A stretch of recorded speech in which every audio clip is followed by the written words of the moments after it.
Good afternoon, everybody. Welcome to episode 14 of Chebacco Chats. We are really glad to have Roc Caivano joining us. Roc is going to be talking about his article that appeared in the 2017 issue of Chebacco titled The Somesville Bridge. Roc is the architect, one of the designers of that iconic landmark, and we'll cover a whole lot more ground than that. Roc, welcome to the program. Oh, nice to be here.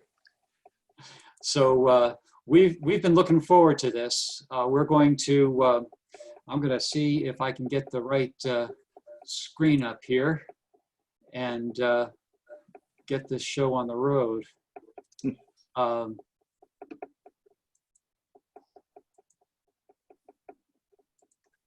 Give me a moment.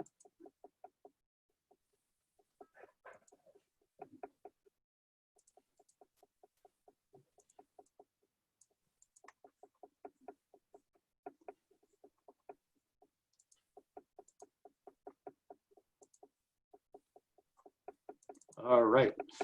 So, Roc, so looking forward to talking to you about this incredible, iconic landmark. And I think we want to start at the beginning with your arrival at MDI. Can you tell us when you came and why you came and how you came and what your early impressions were of this place? Oh yeah, Helen and I we graduated from architecture school, I did, and we had a little construction company where we designed and built things. We're traveling around the country, and for 4 years we built buildings in Wisconsin and Colorado, mostly vacation homes for people, and we'd design and then build them and then move on. And I think my mother thought I was becoming kind of a hobo or something, and so she would send me letters, encouraging letters, and subtly include clippings from the New York Times want ads, work employment. And one of them was we were living in mostly rural places and building these buildings, and we kind of fell in love with it. One of the projects we did was down in Muscongas Bay on Marsh Island, and loved Maine. And anyway, responded to the ad. College of the Atlantic was looking for an environmental designer, not even in the vocabulary, I think, at the time, but it's what they wanted. And we came up here and got hired and worked really hard. The faculty at College of the Atlantic, when they started, were a hard-working crew, and we found a spot on Rudolph Condon's home on the Beach Hill Cutoff Road, which was not far from the center of Somesville, which was one of the most charming towns. Everybody falls in love with Somesville, all white clapboards and green, great big old elm trees still alive, and petunias, and that beautiful little stream, the brook that runs through the town and goes under the road, and that really charming little selectmen's building that was there. I didn't realize that it had been given to the historical society at the time. I didn't realize anything about it except that it was charming and mostly closed. But we'd go up to Victor Higgins' store to shop, and Victor and Ruby Higgins became kind of, I don't know, they became kind of wonderful people. I thought we kind of met a lot of older people. Victor and Ruby, people I'll mention later on that had started College of the Atlantic and so on. And we felt kind of that initial sort of Maine reticence, but also that incredible subtle humor. And we felt welcome in their store. And often I'd just wander down the street a little bit and sit on the highway bridge and look at the pond. It was just beautiful there, and tranquil, and it was just renewing, and kind of College of the Atlantic was young. I think there were maybe 20 or 30 students at the time. There's maybe 12 faculty. It had been founded by two local people, Les Brewer and Jim Gower, who kind of felt like Mount Desert Island could use something that was year round that kind of would bring some sort of consistency to the seasonal life of an island that was 12,000 people in the summer and in the winter, 12,000 people on Mount Desert year round in the winter, and 2 million people visit it in the summer. And they thought it would be nice to have some more kind of year-round, useful, helpful, kind of middle-class presence, along with the 2 laboratories. So, well, you must have made quite an impression when you came, you and your colleagues at College of the Atlantic. It was a whole new vibe that was quite a contrast with perhaps the mentality in place or the common culture of Mount Desert Island. How did that work out? Oh, it was funny. I mean, it was never rancorous, but you could tell we weren't real welcome right away. It was known as Hug a Tree U, is what a lot of the local folks called us. And I mean, I was working as an architect. I was teaching this program in environmental design and became an architect through the years. But my favorite metaphor for coming to MDI and working here was I was real excited and proud of the effort that we'd made and stuff, and was doing a project that probably one of the very best builders I know on Mount Desert is Bert Branch. He lives down in Seal Harbor. And the first job I did, I was introduced as the architect, and Bert looked at me and said, "Architect, isn't that Greek for pain in my ass?" So we weren't welcomed with open arms, but we were welcomed with good humor. Well, Roc, there were a couple of openings, right? Like here's a photograph. Are you looking at this photograph of? Yeah. So tell us what the scene is here. You sent this to me yesterday. Well, of course we have you and Helen in the lower right. Baby Kate is there. And then up on the larger picture is the early faculty at COA. There were more people, but Betty Thorndike and Betty Owens and others would give these wonderful parties, Christmas parties, and things where they would welcome the whole town and of course invite us as well. And this is a bunch of early COA teachers. There's Janet Anderson, who taught botany, Steve Katona, marine biology, Susie Lerner, women's studies. Kneeling down is Joanne Carpenter, the art history and art teacher, really excellent. Bill Carpenter, the poet and literature teacher, Betty Thorndike, and myself. And a lot of those old timers, people like Bob Patterson, Sheldon Bernstein, Betty Thorndike. I'm sorry, I'm missing, some wonderful people. Peter Sellers, there were a ton of them. Sonny Koff, and of course Les and Jim Gower. And they kind of took us under their wing and they wanted us to succeed. So it was really nice. It was like it skipped the intermediate generations and went from these young folks that showed up in their 30s to start a college, and these people in their 70s and 80s who lived year-round on the island. And then you had an opportunity to connect with a completely different part of the island and society on the other side of the island in Somesville and the Historical Society. Oh, yeah. Well, start me off if this goes on for too long, but there was a program that started at College of the Atlantic called Environmental Design. It studied everything from, we were trying to teach the students a bunch of stuff. We were trying to teach them both to become part of the useful present, and also grow through the various stages of education and get into some of the more complex levels of thinking and working. So we had classes in blacksmithing and carpentry and building skills. to help them just feel useful as 18-year-olds. And then we would get into classes like drafting and geometry, mathematics, botany, physics, geology. What the courses that were available at COA fit perfectly into a curriculum that taught young people how to build. And then toward the end of the class, we'd have things in solar design and architectural design and, the more artistic and creative parts of the field. I had a friend just sent something that I read that said, you work with your back to become a useful member of your community.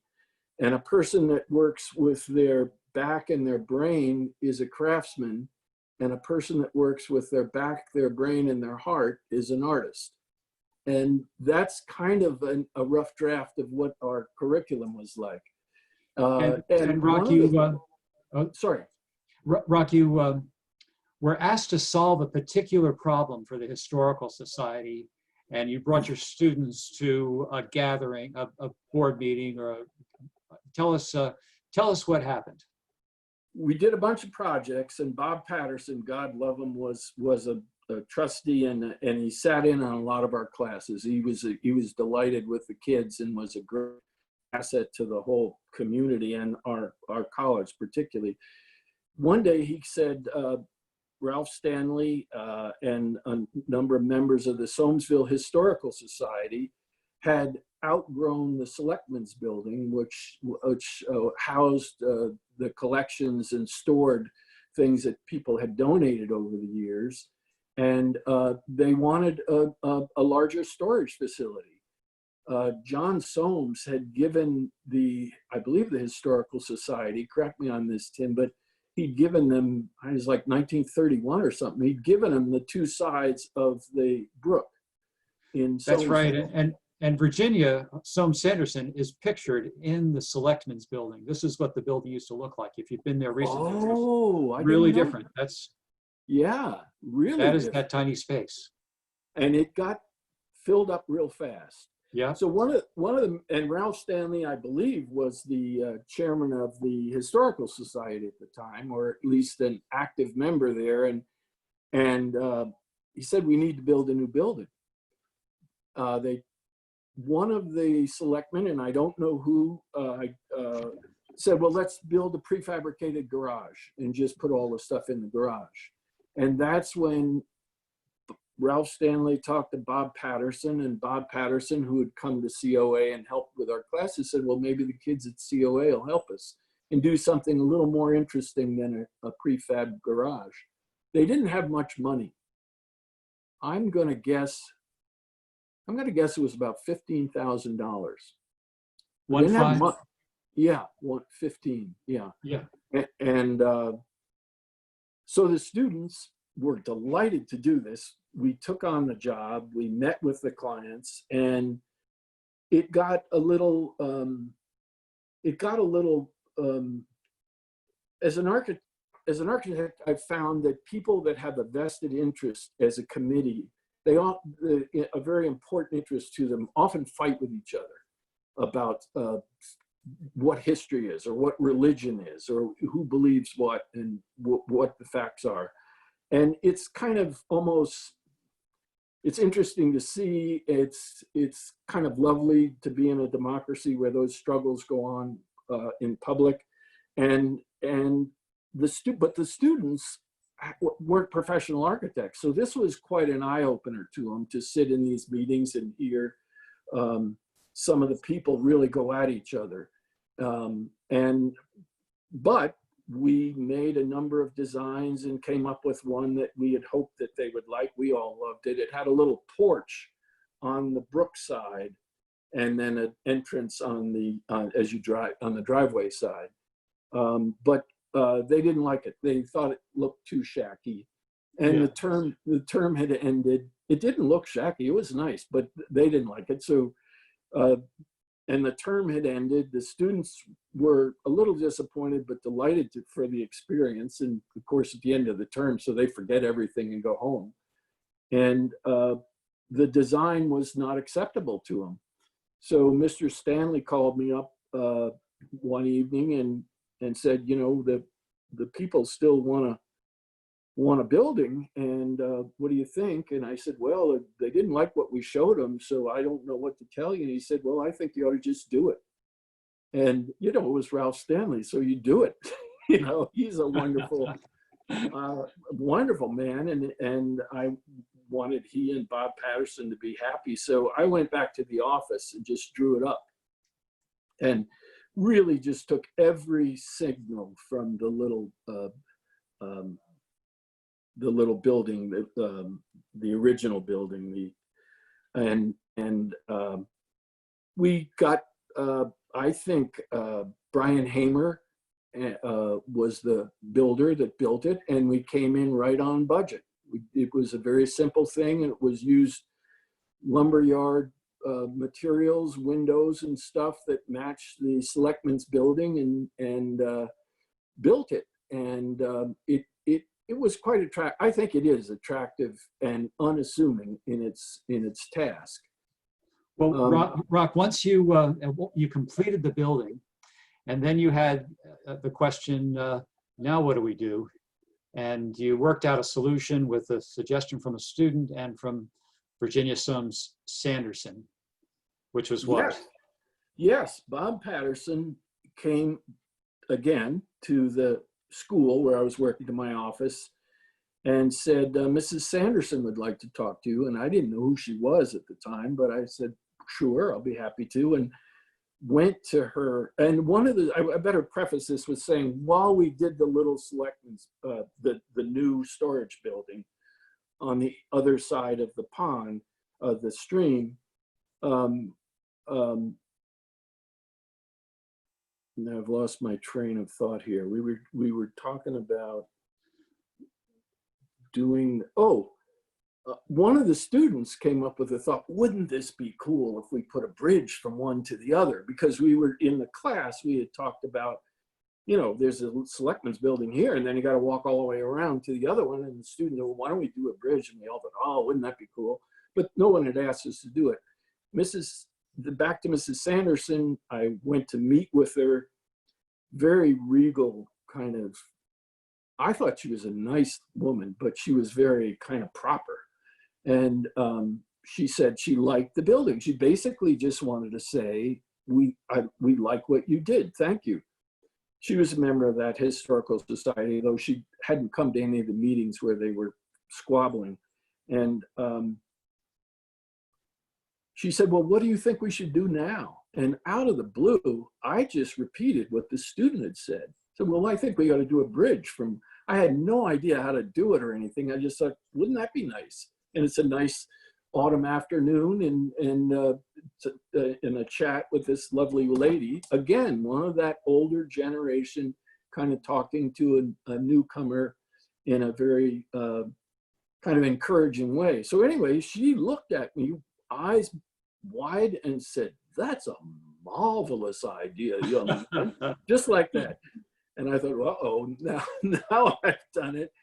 And she said, let's do it. And she said, I will pay for it. And it was a very, very tiny budget, but she was willing to make it happen. So at that point, it was too complicated a task to bring to introductory students, you know, college students learning the skills. So we brought it back to our office on Beals Wharf, where Harris Hyman, the guy in the upper left-hand corner, was the man that taught all the engineering and solar work, and Barb Sassman, who was a student who had recently graduated from COA, but she and Harris and I had actually taken on the turrets. The poster that she's holding is the turrets on the college campus, done by Bruce Price in 1895. The same year he did the Chateau Frontenac up in Quebec. And it was a derelict building that had been damaged by vandals. And we took on, for the college's sake, the task of restoring it, repairing it, making it habitable, up to code, clean, healthy, good place. And there's a wonderful story I'd love to tell you about that someday, but it's not for now. But anyway, SAS got the building put on the National Register for historic preservation. And we went to work again with college students mostly and a number of local subcontractors. Well,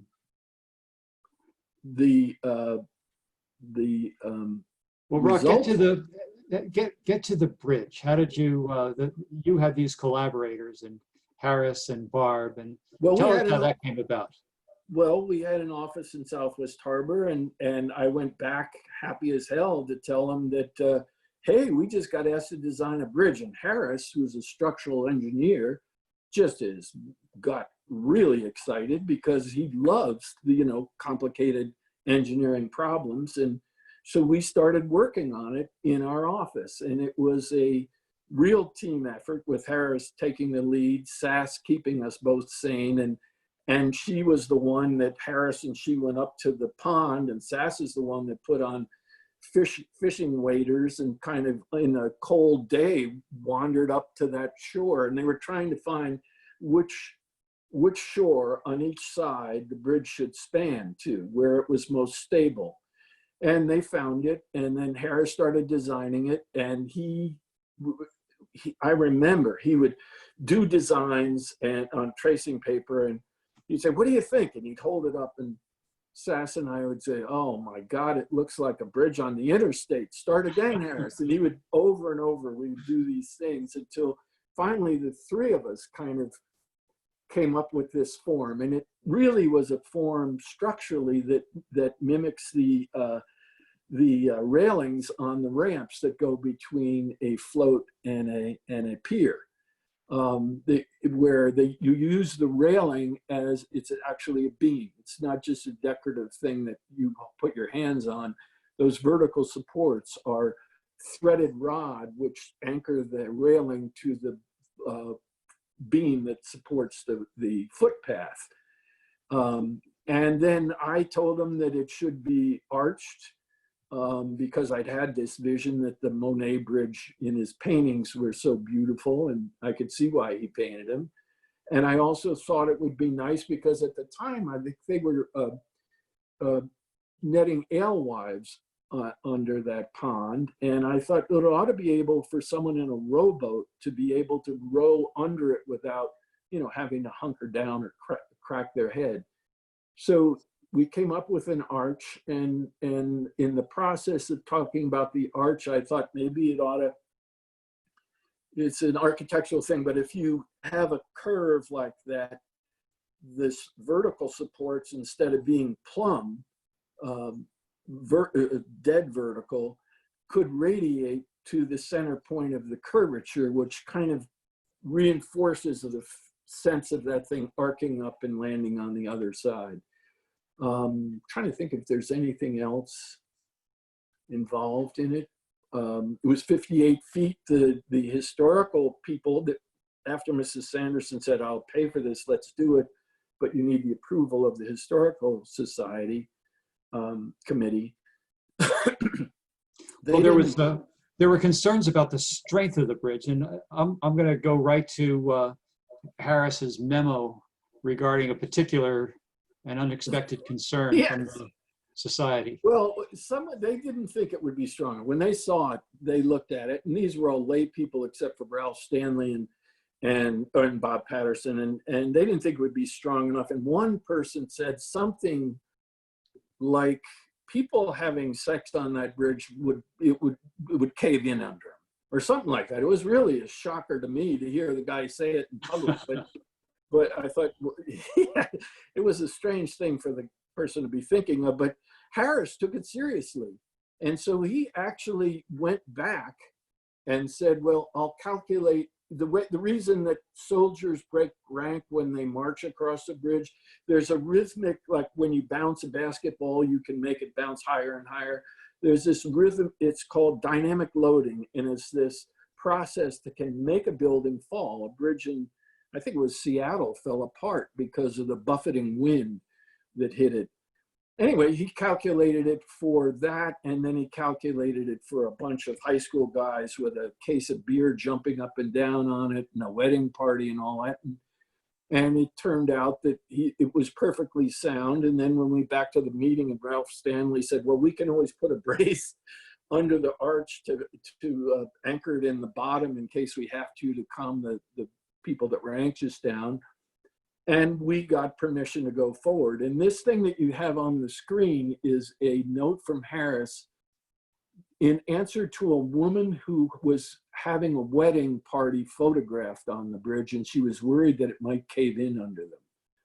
And that you can, your viewers can read that, but basically he's saying, so now the bridge is even stronger, maybe 30% stronger, because it had changed from the original spruce that we built to a pressure treated southern yellow pine, which is a stronger lumber.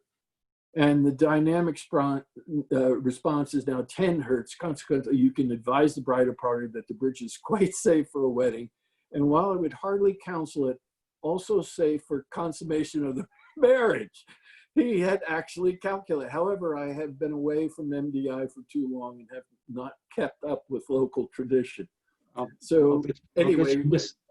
I'll bet you missed that guy. He just passed away in the last year. Oh, he was wonderful, wonderful man.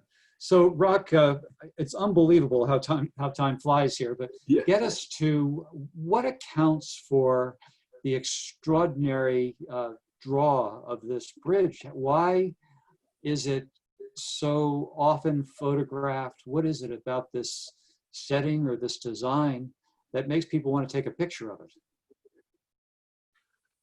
Well, I think there's a bunch of things. One, I think, is the history of that place adds to the magic of it. I mean, the history, 10,000 years of native people using that stream to go between Pretty Marsh and the Somes Sound, the history of the town and the Somes family living there, the selectmen's building. So there's a sort of a presence to it to begin with. The landscape as well is just beautiful, and the stream kind of moving in a direction. The landscape is actually liquid and it's moving, and then you have this very sort of fragile, almost diaphanous structure that arches over it. The scale of it is attractive because here's these two cute little white buildings with a great big bridge joining them. I mean, you don't see that in a lot of places, and I think little things and big things juxtaposed to each other in a graceful way is attractive. I think the geometry of it, talking back about the radiating railings and the white bridge and so forth. But the more important thing, I think, is the people that made it happen. I believe this after 45 years of practicing architecture, that people breathe some kind of life into what they're doing.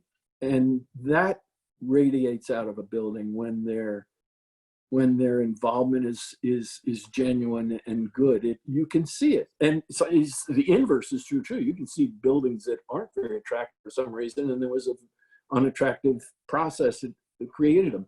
But this one really personifies the link between these wonderful older people, the Bob Pattersons and Betty Thorndikes and Ralph Stanleys and all of them. There's Jim Gower that started the College of the Atlantic on the left, Bob Patterson in the middle, Les Brewer on the right, people that had started it and people that kind of took us under their wing. And I think that generosity of one generation creating a bridge to the younger ones, which were us at the time, now we're the older generation, but that really, I think probably more than all the others contributes to its attraction. I think that's what people stop and are attracted to and photograph. And I should point out to our audience that, of course, there's a photograph of Robert Patterson in the middle, and on left and right are Roc's paintings of Jim Gower on the left and Les Brewer on the right. And just want to show our audience some of your other designs, and arches seem to play a big part. You know, when I first came up here, Helen and I first came up here and we were down on Beals Wharf, they still had lobster pots that were the wooden ones with the slats and the arches. And I thought they were beautiful, particularly the way they piled up in different ways.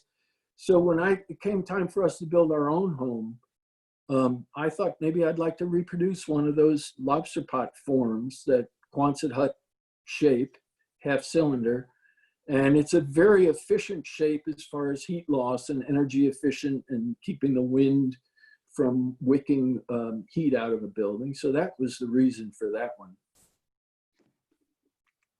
And what's this? Yeah, that's the little house that we built when we bought the land, and Helen and I lived in it very briefly, heated with wood, and had a little loft up above that got to by a ladder. And that too was the arches. This is a building that it's out on an island that we did for a client who wanted to have a meeting place. And those are arch trusses, timber trusses that hold up the roof of this very large solar heated barn. And that's a house that we did out on an island near MDI. And I was channeling Bob Patterson with that one. It's one of my favorite buildings, and it was so enjoyed by the client that they asked me to do like 6 other buildings. But this one is the granddaddy of them all, and I'm very proud of that one. And now you have a new life of painting, or painting is something you've picked up or concentrated on fairly recently.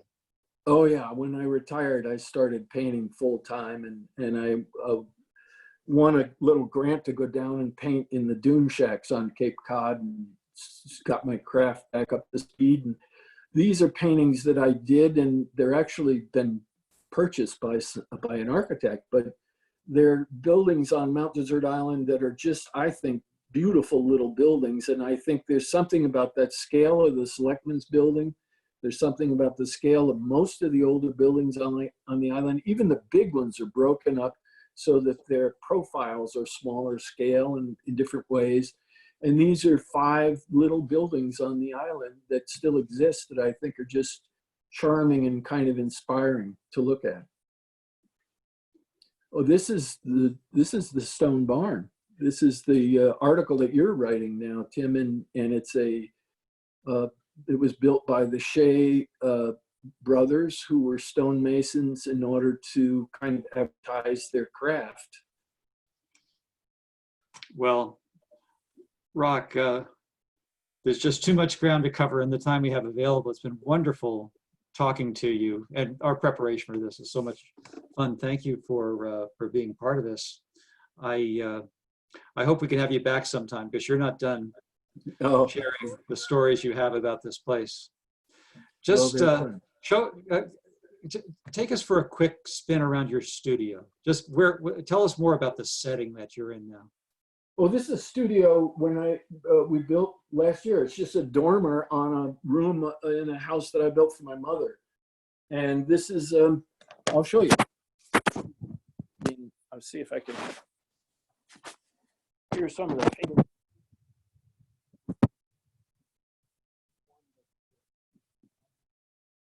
How many paintings are you working on at once? They're oil paintings, so I work on 3 or 4 at once, because they're drying as I do the. That's one that I did. I don't know if you can see that one. Yeah.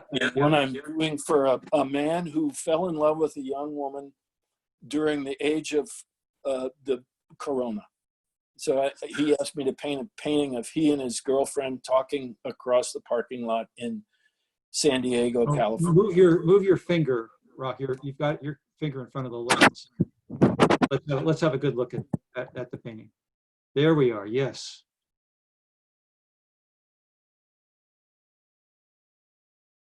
That's great, Roc.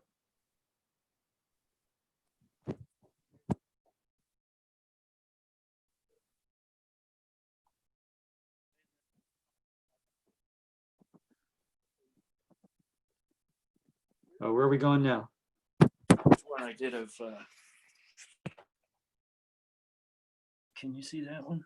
Yes. That's Helen and Katie and our daughter Lily when she was baptized. Wonderful. Yeah. Well, Roc, can you put us back on your desk? Absolutely.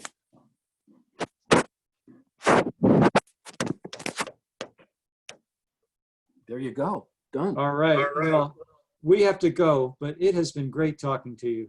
It was fun talking with you too. Thanks for having me. And to our audience, next week we have Caitlin McDonough-McKenzie. Caitlin is going to be talking about her article that appeared in a previous issue of Chebacco titled "The Changing Flora of Mount Desert Island," in which she compares her work as a botanist now to early records that were established by members of the Champlain Society, and really is a study in a way of how climate change is affecting the flora of Mount Desert Island, next Thursday at 4:30. So I hope you can join us for that. So Roc, thanks for being part of this. Everyone, we'll see you next week, okay? Take care, bye-bye.